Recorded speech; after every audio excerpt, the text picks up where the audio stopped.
untuk semua yang streaming di seluruh dunia,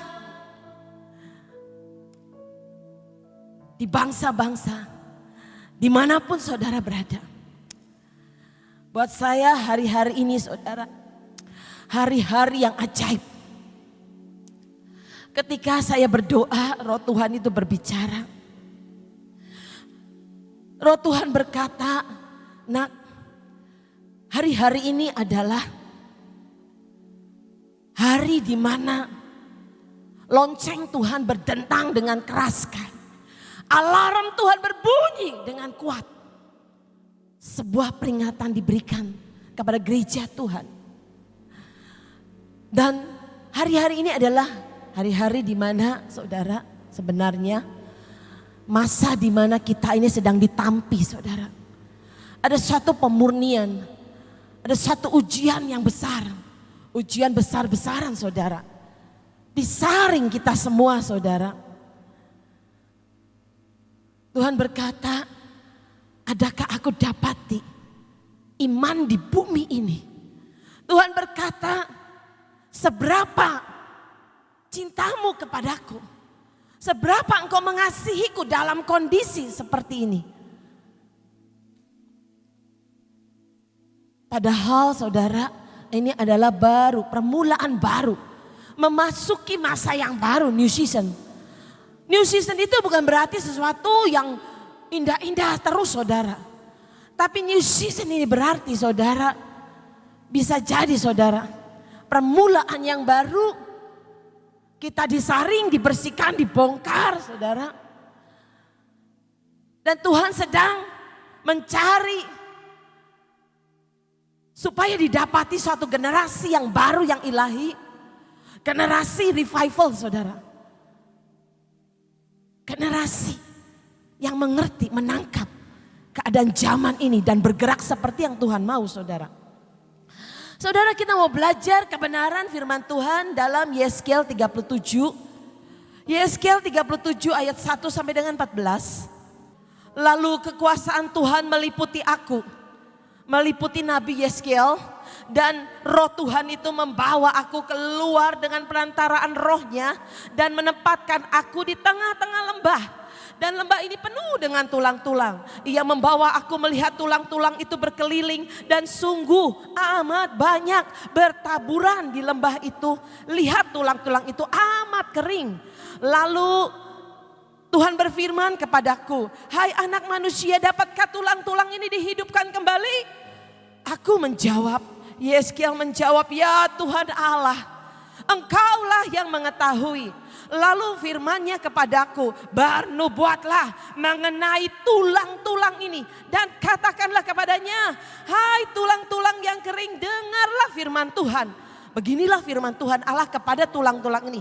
Aku Tuhan Allahmu memberi nafas hidup di dalammu supaya kamu hidup kembali. Aku akan memberi urat-urat padamu dan menumbuhkan daging padamu. Aku menutupi kamu dengan kulit dan memberikan kamu nafas hidup supaya kamu hidup kembali.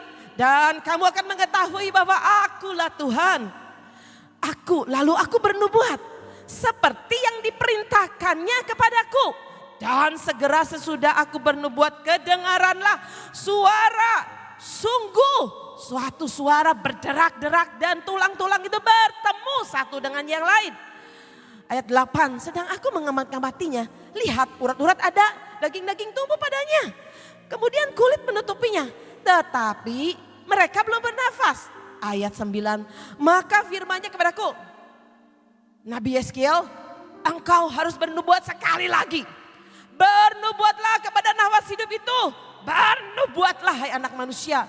Dan katakanlah kepada nafas hidup itu, beginilah firman Tuhan Allah, hai nafas hidup, datanglah dari keempat penjuru angin dan berhembuslah di dalam orang-orang yang hidup, orang-orang yang terbunuh ini, supaya mereka hidup kembali. Ayat 10, lalu aku bernubuat dengan sekuat tenaga, dengan iman percaya seperti yang diperintahkannya kepadaku, dan nafas hidup masuk dalam mereka sehingga mereka hidup kembali.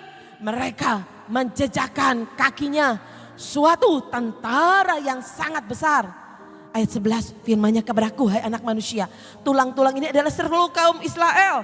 Sungguh mereka sendiri mengatakan tulang-tulang kami sudah menjadi kering dan pengharapan kami sudah lenyap, kami sudah hilang. Oleh sebab itu bernubuatlah dan katakanlah kepada mereka, beginilah firman Tuhan Allah, sungguh aku membuka kubur-kuburmu dan membangkitkan kamu. Hai umatku dari dalam, dan aku akan membawa kamu ke tanah Israel. Ayat 13, kamu akan mengetahui bahwa akulah Tuhan. Pada saat aku membuka kubur-kuburmu dan membangkitkan kamu, hai umatku dari dalam. Ayat 14, aku akan memberikan rohku ke dalammu sehingga kamu hidup kembali. Dan aku akan membiarkan kamu tinggal di tanahmu dan kamu akan mengetahui bahwa akulah Tuhan. Tuhan yang mengatakan dan membuatnya. Demikianlah firman Tuhan. Amin saudara.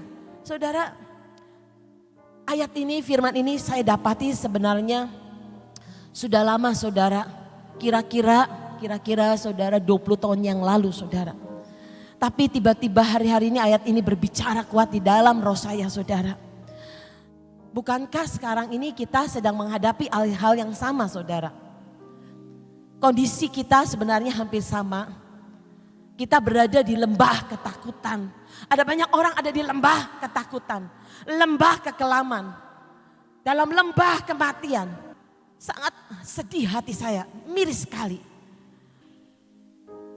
Nah, saya mau saudara kasih lihat saudara, 4 kondisi yang dihadapi Yeskiel pada waktu itu.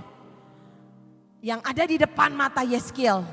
Yang pertama adalah, jadi sebenarnya saya mau memberitahu latar belakang dari kisah ini saudara. Apa yang dilihat Yeskiel maksud saya. Perikop ini menggambarkan itu tentang bangsa Yehuda yang telah sekian lama dalam pembuangan, dalam situasi kesesakan. Nah, yang pertama, kondisi yang pertama yang dihadapi Yeskiel. Yeskiel melihat tulang-tulang manusia sangat banyak di lembah terbuka. Yang pertama, kondisi yang pertama adalah tulang-tulang itu sangat banyak saudara. Bertaburan di mana-mana. Jadi pada waktu itu ini adalah situasi kematian dari peperangan yang besar. Penaklukan dari peperangan yang besar. Berapa banyak kita sering mengalami kegagalan demi kegagalan. Datang bertubi-tubi. Ya gagal maning.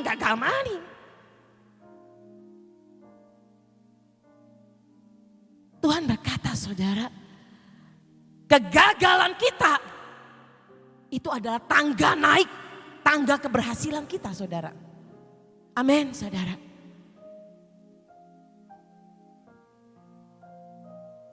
Dalam hidup saya, ketika saya mengalami masalah terus bertumpuk-tumpuk, saya berkata Tuhan, dan lalu banyak musuh-musuhku. Sangat banyak Tuhan masalahku. Berapa banyak orang sering berkata, aku tidak tahan Tuhan. Aku tidak bisa menghadapi ini Tuhan. Bebanku terlalu berat Tuhan. Ini di luar batas kemampuanku Tuhan. Berapa banyak kita sering berkata seperti itu. Tapi kita nggak pernah melihat apa yang Tuhan lihat. Cara berpikir Tuhan, cara pandang Tuhan. Hari itu tiba-tiba Roh Tuhan membuka hati dan pikiran saya. Saya tahu ketika saya menghadapi masalah-masalah yang bertubi-tubi. Saya gak suka, sangat gak suka.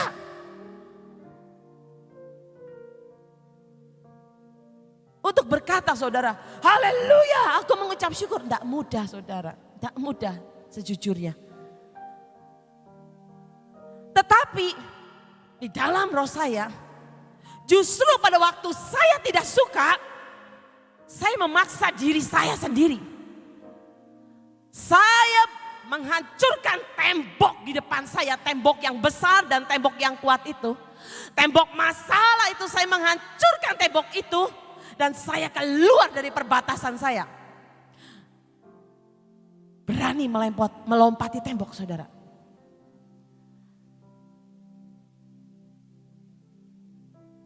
Justru saudara, ketika saudara masalah datang bertubi-tubi, justru saya memaksa diri saya berteriak di roh saya akan bangkit. Saya akan tetap berdiri teguh di hadapan Tuhan. Nah, Alkitab berkata, marilah yang letih dan lesu dan berbeban berat. Terlalu banyak masalahku, terlalu berat. Tuhan berkata, aku memberikan kelegaan. Aku memberikan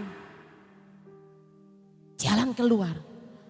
Kuk yang aku berikan ringan, nak, ringan. Tuhan berkata. Yang kedua, tulang-tulang itu sangat kering, amat kering. Sangat tidak mungkin bisa dihidupkan kembali, enggak mungkin. Ternyata saudara, tulang-tulang ini sangat kering saudara. Karena sebenarnya saudara, latar belakang dari perikop ini menjelaskan saudara, ternyata bangsa Yehuda ini ada dalam pembuangan dalam waktu yang sangat lama. Setelah penaklukan, jadi makanya tulang-tulang ini sudah sangat kering. Waktunya sudah sangat lama saudara. Jadi sekali lagi nggak ada harapan untuk bangsa Yehuda ini bangkit kembali saudara. Sangat mustahil bahwa tulang kering ini bisa hidup kembali saudara. Nah, itu juga sering terjadi dalam hidup kita saudara.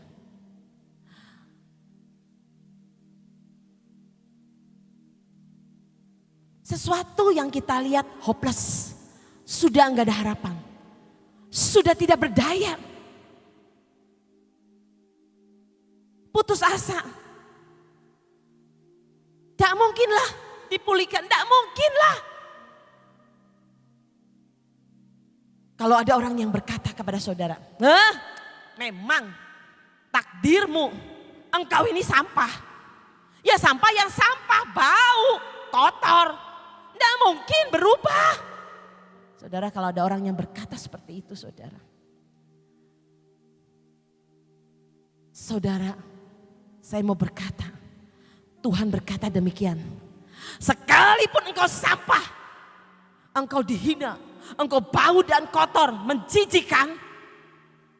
Tapi aku Tuhan Allahmu sanggup membuat engkau jadi emas. Yang ketiga saudara, cepat saudara.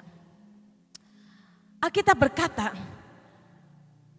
Yeskiel 37 ayat 1. Yeskiel dibawa Tuhan di lembah saudara. Lembah itu bicara saudara. Lembah bicara suatu tempat yang tidak terhormat. Lembah bicara tentang kehinaan. Lembah bicara tentang titik hidup kita yang paling rendah. Lembah bicara kematian yang tidak layak. Kematian yang sangat hina. Tangan Tuhan, roh Tuhan menekan Yeskiel sebegitu rupa. Sehingga oleh perantaraan roh Tuhan, rohnya, Yeskiel dibawa ke lembah. Dalam hidup kita sering sekali. Ada banyak saudara lembah-lembah. Tapi ada titik yang paling rendah. Lembah yang sungguh sangat dalam di hidup kita. Titik rendah dalam hidup kita. Habis-habisan sudah. Gak punya apa-apa. Dihina habis-habisan. Direndahkan sebegitu rupa. Aku sudah ada di titik nol. Bahkan minus. Saya mau berkata, Alkitab berbicara tentang pahlawan-pahlawan Tuhan yang hidup di lembah-lembah kehinaan. Abraham harus keluar dari rumahnya, dari kenyamanannya, dari segala yang dia punya. Dia harus keluar dari rumahnya, dari keluarganya, dan melangkah ke tempat yang sama sekali dia tidak tahu, saudara. Daud di Siklag mengalami titik terendah dalam hidupnya. Habis semuanya, saudara. Dibakar tempat tinggalnya. Pasukannya marah mau melempari batu. Semua istri dan anak-anaknya, kekayaannya dijarah musuh. Diculik dan dibawa lari semua, saudara. Tapi Daud, Tuhan berkata, Daud kejar semua. Ambil semua. Apa yang menjadi milikmu, hakmu, bagianmu. Utuh kembali, Tuhan berkata. Apapun dalam hidup kita, dari nol, dari minus, Tuhan berkata, aku akan buat utuh, bahkan plus, saudara, plus. Justru saudara, sebenarnya kalau kita mengalami titik terendah dalam hidup kita, kita dihabisi. Utang-utang kita sangat banyak. Justru sebenarnya saudara, ketika kita mengalami, saudara, titik terendah dibuat nol oleh Tuhan, justru pada waktu itulah Tuhan berkata, persembahkanlah korban yang terbaik buat Tuhan. Apa saja, saudara? Bisa doa kita, bisa apa saja tenaga kita, apa saja cari dalam hidupmu, berikan itu. Di titik terendahmu, kesusahanmu, lembah, ingat saudara, ketika engkau ada di lembah, itu menentukan hidupmu, engkau akan bertambah turunkah semakin turun, atau engkau akan bertambah naik kan naik. Tuhan berkata, tentukan hari ini, saudara. Cepat ya, saudara. Yang keempat, kondisi yang keempat, kita buka dan lihat, tulang-tulang kering itu berserakan, tercerai-berai. Kondisi tercerai-berai, kondisi terpisah. Saudara, situasi kondisi yang menurut saya sangat-sangat tidak enak sekali lagi. Dari 4 kondisi ini, saudara, semuanya gak enak, saudara. Tercerai-berai, terpisah-pisah, berserakan. Tapi dalam kondisi yang paling menyesakan, saudara, kalau saudara mengalami 4 kondisi ini, mungkin saudara mengalami atau salah satunya atau keempat-empatnya, Tuhan mau berkata, saudara, aku Tuhan Allahmu tidak akan tinggal diam. Aku Tuhan Allahmu tidak akan tinggal diam. Ketika engkau menjerit kepada Tuhan, ketika engkau berkata, Tuhan, engkau sanggup membalikkan keadaan. Firman Tuhan datang kepada Nabi Yeskiel. Nubuat, menyampaikan nubuat pemulihan. Nubuat kebangkitan, nubuat kehidupan yang baru. Kita mau lihat bagaimana cara menghadapi situasi kondisi di zaman ini yang mirip dengan situasi kondisi yang dihadapi Nabi Yeskiel. Bagaimana cara menghadapi situasi kondisi ketika kehidupan bisnis kita, kehidupan rumah tangga kita dan sebagainya itu mengalami kekeringan. Mengalami seperti yang kita baca, ayat-ayat yang kita baca. Yang pertama, reaksi dan tindakan yang benar ya dari Nabi Yeskiel adalah, yang pertama adalah mengenal dan percaya. Mengenal dan percaya.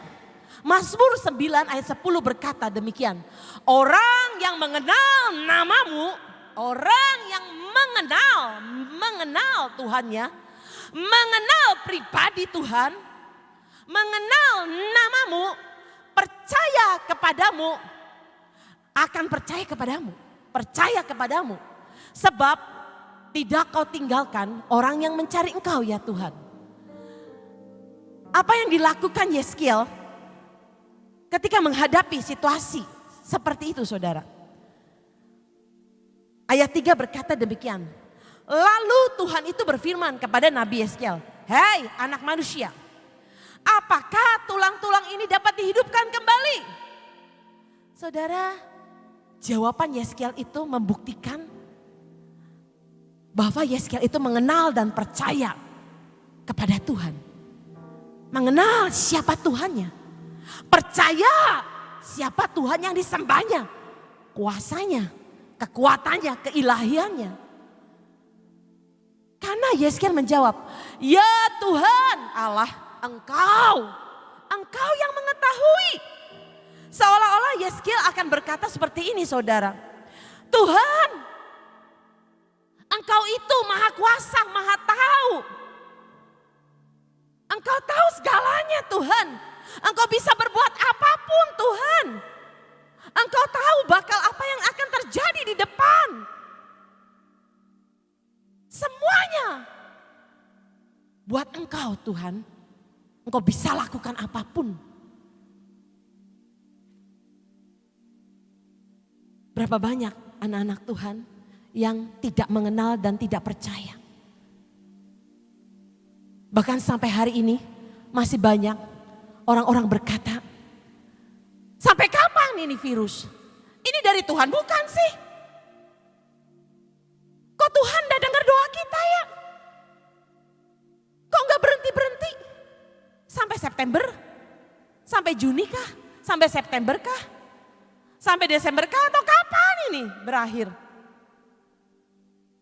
Saudara, saya mau berkata ya saudara. Mau virus ini 1 tahun, 2 tahun, berapa tahun? Yang pasti saudara, rencana dan kehendak Tuhan harus terjadi dalam hidup kita. Rencana dan kehendak Tuhan atas sebuah bangsa tidak akan gagal. Nah, sekali lagi saudara, jawaban Yeskiel ini menunjukkan Yeskiel kenal dan percaya bahwa Tuhan itu di Yeskiel 37 ayat 7 di Amplified bagus sekali. Dan kamu akan mengetahui, memahami dan menyadari bahwa akulah Tuhan. Ini terjemahan Amplified menjelaskan seperti ini saudara. Penguasa yang berdaulat. Tuhan bisa lakukan dengan kuasanya. Yang menyerukan kesetiaan dan pelayanan yang taat. Karena Yeskiel taat. Saya berkata Yeskiel taat apa? Karena ayat 4, Yeskiel lalu bernubuat saudara. Karena Yeskiel taat dan setia, dia melakukan.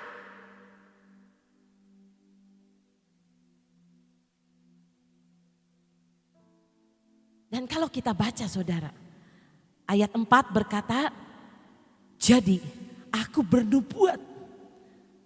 Yeskiel bernubuat seperti yang diperintahkan Tuhan. Kalau dipikir-pikir secara logika manusia, masa si Tuhan tulang-tulang tengkorak, tulang-tulang kering manusia, kok bisa jadi manusia utuh? Gak mungkin toh.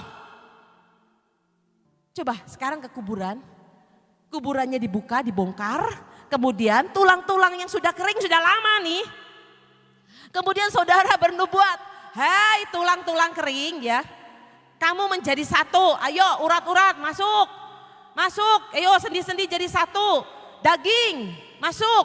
Kulit tutup itu semua. Jadi manusia, hidup kembali.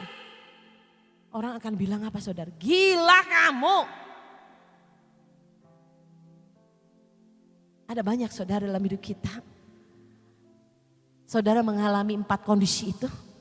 Dan Tuhan berkata, balikan keadaan.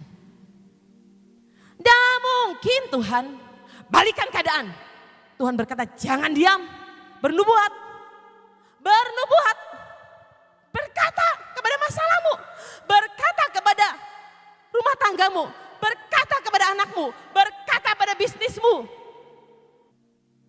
Hari-hari ini Tuhan itu lagi suruh saya catat nih saudara, ada kurang lebih hampir 300 kata saudara, hampir 300 kata-kata yang membangun, kata-kata iman, kata-kata ilahi. Saya tulis semua saudara, kata-kata. Saya cari-cari di Alkitab, baca buku rohani, ketika ketemu kata-kata yang membangun, membangkitkan iman, saya tulis itu semua saudara. Saya tulis hampir kurang lebih 300 kata. Jadi sekali lagi, Yeskiel kenapa bisa melakukan itu? Karena Yeskiel dia mendapatkan firman Tuhan secara pribadi. Saudara, saya mau membawa saudara untuk belajar. Ketika saudara mengalami suatu tekanan dalam hidup saudara, sesuatu yang sudah saudara tidak bisa lakukan lagi. Udah Tuhan, kemampuanku enggak ada, aku enggak bisa Tuhan.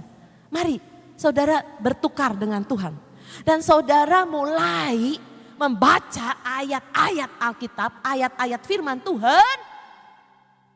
Dan ketika saudara baca, saya percaya ada firman rema, ya. Iman timbul dari pendengaran. Pendengarannya pendengaran apa? Pendengaran firman Tuhan. Firman Tuhan yang rema saudara. Ketika diperkatakan terus menerus itu menimbulkan iman. Jadi kalau saudara baca Alkitab, saudara dengerin khotbah, saudara baca buku-buku rohani, tiba-tiba saudara mendapat firman rema, diucapkan berulang kali. Dan itu akan terjadi dalam hidup kita. Ketika saudara percaya, terjadi dalam hidup kita saudara. Lanjut cepat ya. Yang kedua, Yeskiel disuruh bernubuat dengan kuasa dan otoritas Tuhan. Saudara tadi kita baca ya di Yeskiel 4 sampai dengan Yeskiel 7. Itu ayatnya saudara, bernubuat katanya. Dengan kuasa dan otoritas Tuhan ya.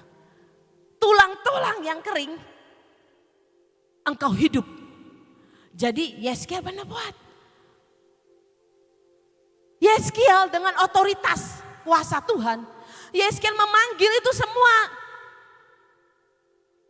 otot-otot, daging, otot-otot daging dan kulit, dipanggil itu semua sama Yeskiel, menyatu. Nah, saudara, sebenarnya ketika Tuhan memberikan kuasa dan otoritas untuk memperkatakan firman Tuhan, tahukah saudara, bumi dan surga itu tunduk pada kuasa firman-Nya.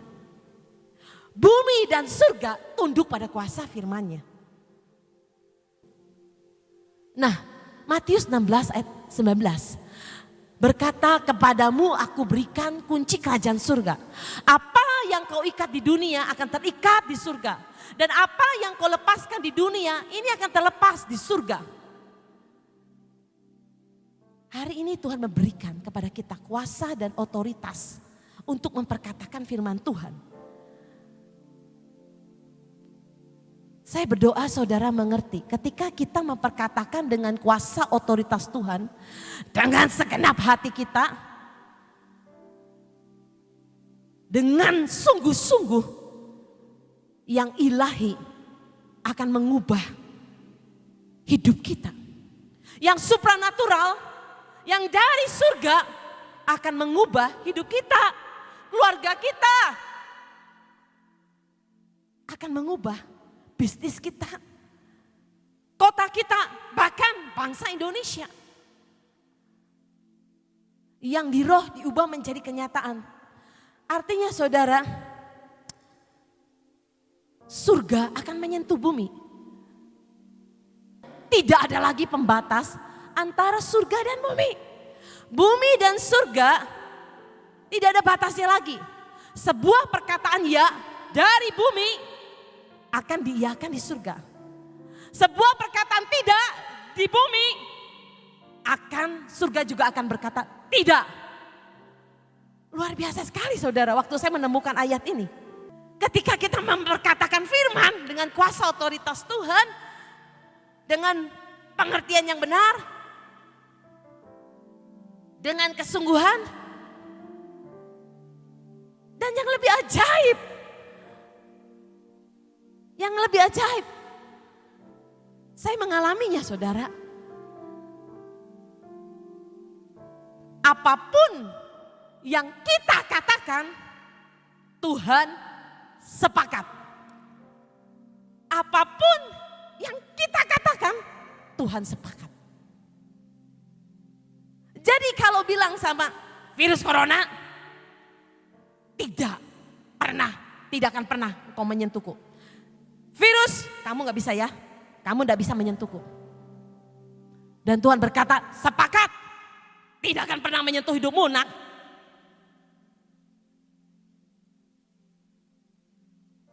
Tapi ada begitu banyak anak-anak Tuhan berkata baik dan berkata jahat. Dari sumber yang satu nih air mengeluarkan ada keluar dua, air pahit dan air manis. Gak bisa saudara. Dari sumber yang satu. Hanya mengeluarkan kemanisan. Baru saudara, ketika mulut kita jaga, saya percaya saudara, kuasa dan urapan Tuhan menjadi nyata. Otoritas, kuasa, urapan Tuhan menjadi nyata dalam perkataan firman yang kita ucapkan. Mana mungkin saudara, kita ngomong terus yang jelek-jelek, kita ngomong terus ya, mengeluh, menggerutu. Terus kita memperkatakan firman jadi tidak akan saudara, tidak akan. Tapi ketika kita menyadari, kita tahu itu salah, kita bertobat, minta ampun. Dan kita balikan semuanya. Dan kita beresin. Dan kembali kepada firman-Nya.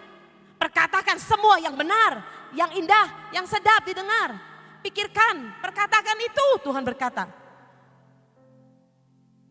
Sehingga saudara, yang dari surga saudara, surga menyentuh bumi. Yang ilahi saudara, menyentuh saudara. Bumi itu bicara kelemahan kita, daging kita. Mengubah segalanya saudara. Yang ilahi menyentuh hidup kita akan mengubah menjadi sesuatu yang luar biasa. Yang ketiga, bernubuat, memperkatakan firman Tuhan dengan nafas hidup Tuhan. Ya, dengan roh Tuhan. Ruah of God. Ruah of God. Yesaya 37 ayat 9. Ketika Nabi Yesaya ya, sudah melihat nih tulang kering ini yang sudah berubah menjadi manusia utuh ya. Kemudian Yesaya melihat, loh, tapi gimana ini belum bernafas? Belum hidup. Kemudian Tuhan berkata, "Hei Yesaya, bernubuat ya. Panggil itu nafas hidup dari keempat penjuru mata angin. Panggil. Masuk kepada orang-orang yang terbunuh ini." Kita buka di dalam Yesaya 37 ayat 14 ya. Yesaya 37 ayat 14 berkata demikian. "Aku akan memberikan rohku ke dalammu sehingga kamu hidup kembali, dan aku akan membiarkan kamu tinggal di tanahmu, dan kamu akan mengetahui bahwa aku Tuhan yang mengatakan dan membuatnya." Demikianlah firman Tuhan. Nah, kata aku memberikan rohku ke dalammu, kata rohku ini itu menggunakan kata ruah saudara. Ruah itu dapat diartikan nafas, angin, roh. Ruah itu berbicara saudara tentang kekuatan, tenaga Tuhan, yaitu tenaga kehidupan yang tidak kelihatan, tidak diketahui, tetapi dampaknya terasa dan dahsyat banget saudara. Nah, ruah itu adalah sebenarnya kuasa daya cipta Tuhan yang melampaui kemampuan manusia. Ruah itu kuasa daya cipta Tuhan yang melampaui kemampuan manusia. Kata ruah itu banyak sekali digunakan di Alkitab. Saya kasih contoh-contohnya. Ya, ruah Elohim.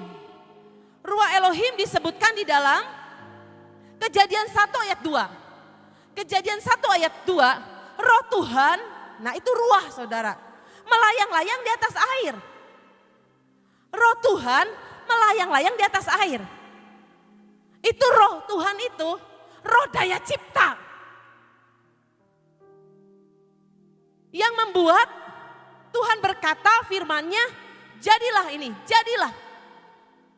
Itu ruah saudara. Kuasa daya cipta Tuhan.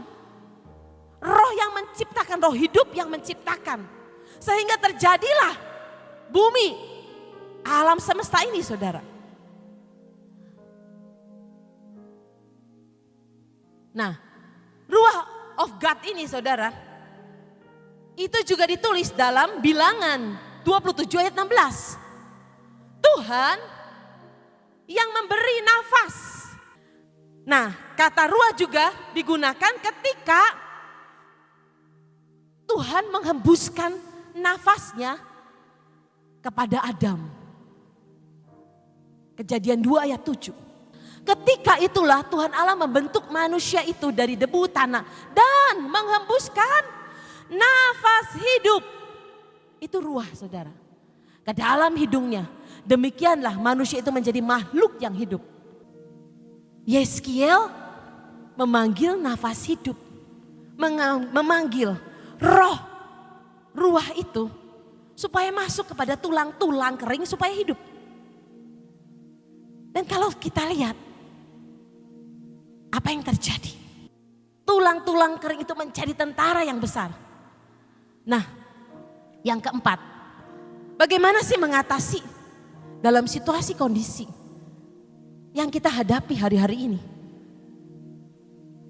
Tuhan berkata engkau harus bersiap menjadi tentara Tuhan.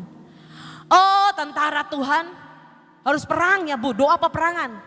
Bukan soal doa peperangan saudara menurut saya.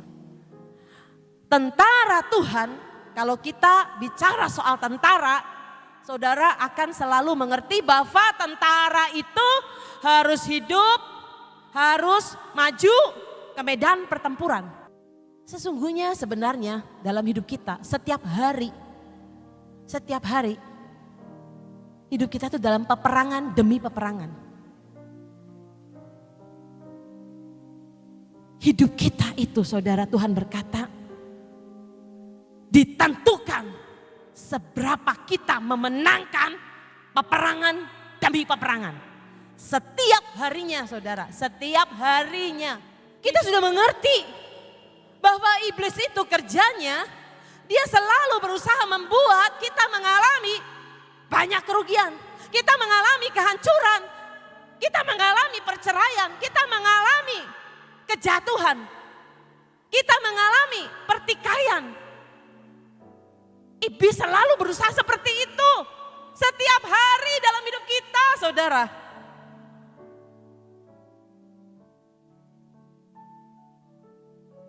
Tujuannya untuk apa sih saudara? Tujuannya supaya kita menyimpang dari rencana dan kehendak Tuhan. Tujuannya supaya saudara, supaya kita tidak sampai di destiny kita. Supaya kita enggak mengalami kemenangan. Makanya Tuhan berkata bernubuat. Kamu jangan diam. Lakukan bagianmu. Tuhan akan mengerjakan bagiannya. Yoel 2:11. Ini bagian kita saudara. Ini bagian kita, Tuhan itu sudah berteriak. Tuhan itu sudah mengguntur di langit. Yoel 2 ayat 11. Dan Tuhan, ini bagus perterjemahan Amplified-nya. Dan Tuhan mengucapkan suaranya di hadapan pasukannya. Karena bala tentaranya sangat hebat.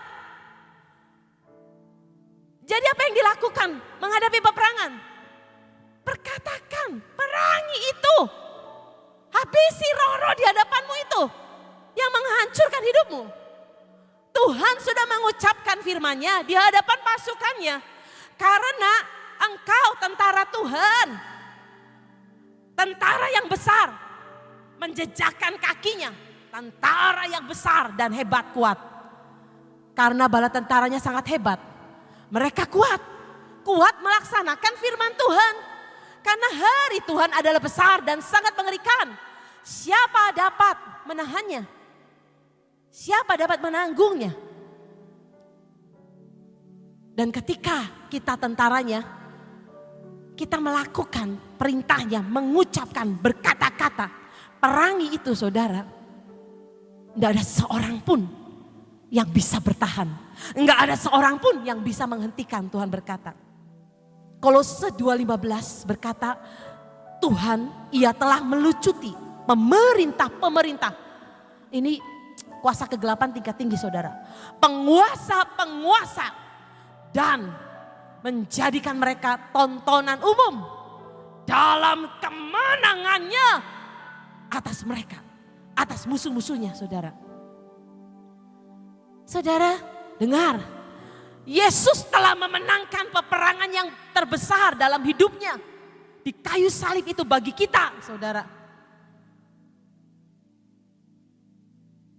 Ketika Yesus mati di kayu salib dan Yesus bangkit pada hari ketiga saudara. Firman ini terjadi saudara. Firman ini terjadi. Tuhan melucuti penguasa-penguasa, pemerintah-pemerintah kegelapan. Tuhan melucuti. Ketika kurang lebih 20 tahun yang lalu. Kami belum punya gedung ini, belum punya saudara. Belum punya jemaat sebanyak ini. Satelit-satelit juga tidak banyak. Ya. Mungkin waktu itu saya lupa, belum ada mungkin. Nah yang pasti ada waktu itu. Kami masih meminjam gudang tembakau saudara. Jadi gudang tembakau ini kalau Senin sampai dengan Jumat dipakai untuk bertransaksi atau melakukan pekerjaannya. Kemudian nanti Sabtu diberesin. Ya, Minggu itu sudah dipakai ibadah. Senin dan Jumat dipakai lagi untuk jadi gudang tembakau saudara. Pengurus, koordinator, setiap divisi itu mengalami di mana masa benar-benar kekeringan, sangat kering. Masalah bertumpuk-tumpuk dan sangat banyak. Ribut, perpecahan. Kebaktian menjadi kebaktian yang semu. Kebaktian yang orang ya formalitas, datang dan pergi. Tidak ada sesuatu kehidupan. Jemaat jadi letih lesu. Orang-orang di gereja mengalami kejenuhan, kebosanan.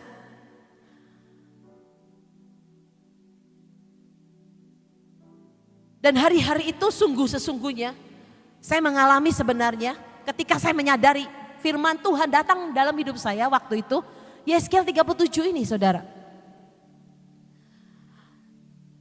Saya berteriak di roh saya menangis.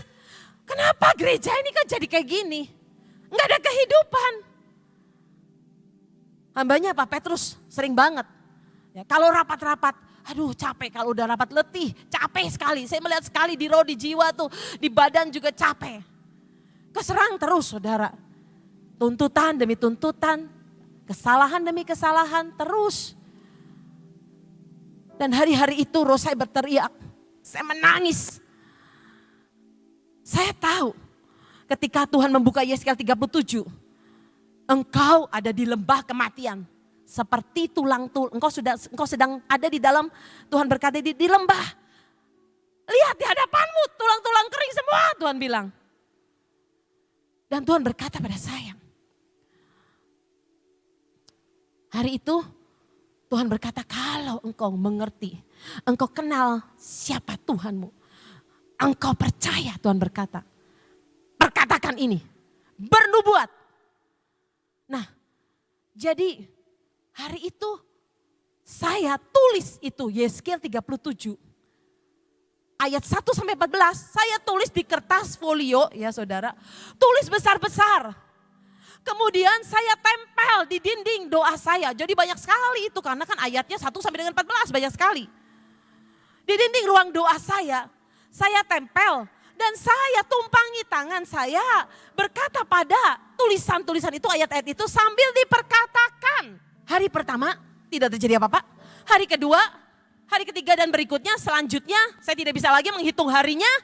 Tapi Tuhan berkata, aku butuh ketaatanmu, tekun dan setia. Perkatakan terus firman rema, janji Tuhan, perkatakan. Karena buat saya itu firman rema, buat saya itu secara pribadi firman itu. Nah, ketika saudara lakukan, apa sih yang saya lakukan? Saya tidak tinggal diam, saya jalan-jalan keliling sambil memperkatakan. Kemudian saya berhenti dan tumpangi tangan ayat-ayat itu. Nah, kemudian saya lakukan seperti yang firman Tuhan perintahkan. Ketika itu saya bernubuat, ya, berkata-kata mengucapkan firman Yesaya 37 ini saudara. Kemudian saya itu tepuk tangan gini saudara. Saya tepuk tangan ini, saya teriak, saya memanggil. Tuhan berkata sekarang kamu panggil ya. Panggil roh hidup. Panggil ruah itu. Jadi saya berteriak, nafas hidup.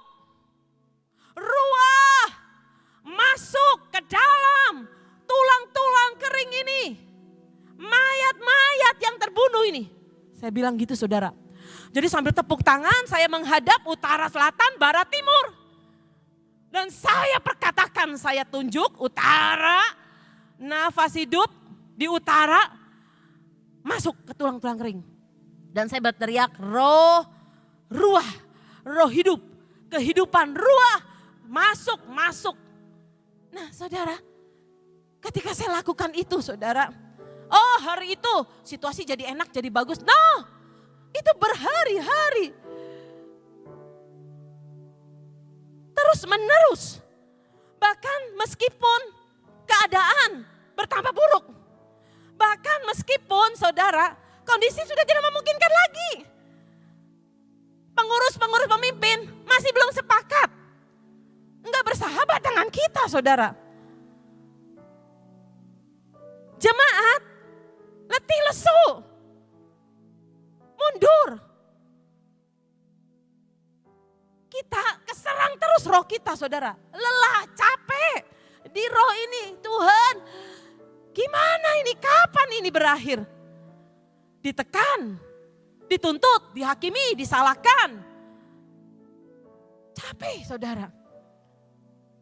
Tapi sekali lagi saudara, saya mau berkata, ketika saya ucapkan ini terus menerus, saudara, ada sesuatu yang berbeda saudara. Saya berasa banget di roh itu ketika saya mengucapkan ini, ada sesuatu yang berbeda. Dan kemudian saya melihat perlahan tapi pasti itu. Pengurus-pengurus, pemimpin-pemimpin mereka mulai mengalami perubahan.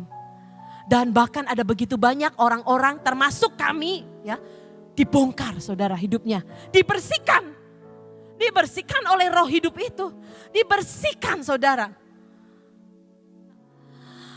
Itu ujungnya saudara dari kehidupan kami secara roh yang diubahkan sampai berkat Tuhan, sampai juga gereja ini sampai punya gedung seperti ini, jemaat bertumbuh, jemaat bertambah, satelit ditambahkan. Hari-hari ini Tuhan berkata akan ada kebangkitan sebuah generasi ilahi. Kebangkitan generasi revival saudara. Saya hari-hari ini mulai belajar lagi memperkatakan firman seperti ini lagi saudara. Karena Tuhan itu memperlihatkan kepada saya. Suara itu bergema terus di telinga saya. Keselamatan yang besar dan pertobatan besar-besaran sedang melanda seluruh bumi. Itu bisa tergiang di telinga saya saudara. Jadi saudara, kemarin itu waktu kita membagi-bagikan sembako. Tiba-tiba roh Tuhan itu saudara, itu menyelubungi, melingkupi saya. Tiap kali menginjak kaki rumah menduduk, membagikan sembako. Hati saya menjerit, menangis. Menangis karena saudara melihat mereka ya kasihan penuh. Saya bilang balas kasihan. Mereka itu susah hidupnya. Ya Tuhan, rumah gibik bukan tembok ya. Dapurnya kayu bakar, tanahnya lantainya tanah, tempat tidurnya atapnya aja nggak ada plafonnya, kotor, terpal ya. Terpal yang sudah usang saudara. Hati saya menjerit dan menangis. Di sisi lain saudara, hati saya bersuka cita. Karena saya tahu bahwa keselamatan pertobatan sudah datang atas mereka. Izinkan saya membacakan kira-kira 10 tahun yang lalu nubuat dari Cindy Jacob. Saya kok diteguhkan dengan nubuatan hambanya ini saudara. Maaf agak panjang tapi saya akan cepat sekali. Nubuatnya seperti ini saudara.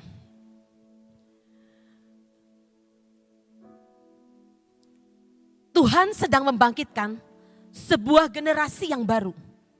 Generasi revival. Yang belum pernah dilihat oleh dunia. Tuhan berkata, aku sedang menggali kembali sumur-sumur yang tertutup hari-hari ini. Dan Tuhan berkata bahwa akan terjadi perubahan dan saat penentuan pada musim ini. Akan terjadi perubahan dan saat penentuan pada musim ini. Bahkan kata Tuhan, suatu permulaan yang baru. Permulaan penuaian yang besar-besaran. Banyak orang percaya telah berdoa. Dan banyak juga belum melihat kebangkitan rohani. Jadi banyak anak-anak Tuhan yang berdoa ya, tapi belum melihat nih kebangkitan rohani. Mereka hanya melihat janji akan apa yang mereka harapkan akan Tuhan, akan apa yang mereka harapkan akan Tuhan lakukan atas kota ini. Jadi mereka baru melihat janji Tuhan, belum mengalami ya saudara. Mereka hanya melihat sekilas akan apa yang dapat terjadi seandainya kota mereka diselamatkan. Nah, namun Tuhan berkata demikian. Aku akan datang meresponi para generasi pendoa. Dengar ya pendoa-pendoa. Dengar ya tentara Tuhan. Dengar ya saudara yang sudah melakukan doa peperangan. Melakukan doa puasa. Tuhan berkata, aku meresponi generasi pendoa. Aku meresponi tentaraku. Aku datang memperhatikan tangisan mereka. Tidakkah kotaku kuselamatkan? Tidakkah kotaku akan kuselamatkan? Kata Tuhan. Dan Tuhan berkata, aku datang, aku akan mencurahkan rohku di akhir zaman ini. Aku akan mengunjungi revivalis yang akan menjadi penginjil di masa depan. Sumur penginjilan sedang terbuka, sudah dibuka di seluruh muka bumi ini. Semua sumur kebangunan rohani. Sumur baru untuk hari yang baru. Namun sumur itu tidak hanya mengandung kebangkitan rohani. Namun mengandung reformasi, transformasi masyarakat. Dan gerakan Roh Kudus ini tidak hanya melawat setiap jiwa-jiwa. Tapi akan melawat bangsa-bangsa. Karena aku telah mendengar tangismu. Agar setiap bangsa diselamatkan. Aku telah mendengar jeritan hatimu. Aku, Tuhan Allahmu, tidaklah tuli. Dahsyat banget saudara. Jangan mengira bahwa aku tidak mendengar tangismu kepadaku. Sebab Roh Tuhan berkata, aku bersiapkan untuk menuangkan air rohku ke tempat-tempat yang kering dan haus. Dan tulang-tulang yang kering akan bangkit. Waktu saya baca ini, saya gemetar saudara. Tulang-tulang yang kering akan bangkit. Mereka yang paling mengeraskan hati akan menerima rohku yang dahsyat. Dengan dahsyatnya. Hati mereka yang telah berpaling begitu jauh terhadap aku akan datang dengan roh perkasaku. Sehingga seorang pun tidak dapat menahannya ketika gelombang besar ini datang. Dahsyat banget saudara. Gelombang ini akan jauh lebih besar dibandingkan tsunami. Siapa yang pernah lihat tsunami atau ngalami tsunami? Tsunami di Aceh, tsunami di mana? Saudara lihat di TV. Gelombang ini akan lebih besar dari tsunami. Karena ini adalah tsunami supranatural, tsunami spiritual yang dahsyat akan datang atas Asia. Saudara, atas Indonesia. Indonesia kan ada di Asia saudara. Tsunami spiritual akan dicurahkan ke seluruh muka bumi. Maka Tuhan berkata, inilah waktunya menangis di hadapanku, menjerit di hadapanku, berteriak, bernubuat. Ya ini saya tambahin saudara. Inilah waktunya bagi banjirku. Ya Tuhan itu punya banjir besar saudara. Yang membersihkan, banjir ilahi. Membersihkan dan memurnikan. Ada sumber air yang dipenuhi dengan darah. Yang tercurah dari nadi Immanuel. Yang datang untuk membersihkan jiwa pendosa. Yang paling berdosa. Jadi saudara, orang yang paling berdosa. Saudara, darah Tuhan akan tercurah. Membersihkan saudara. Dan yang terakhir Tuhan berkata, jangan biarkan dirimu menjadi kecil hati, menjadi tawar hati. Tuhan berkata, jangan berputus asa. Katakan kepada jiwamu, berharaplah kepada Tuhan. Karena Tuhan adalah Tuhan yang mendengar doamu.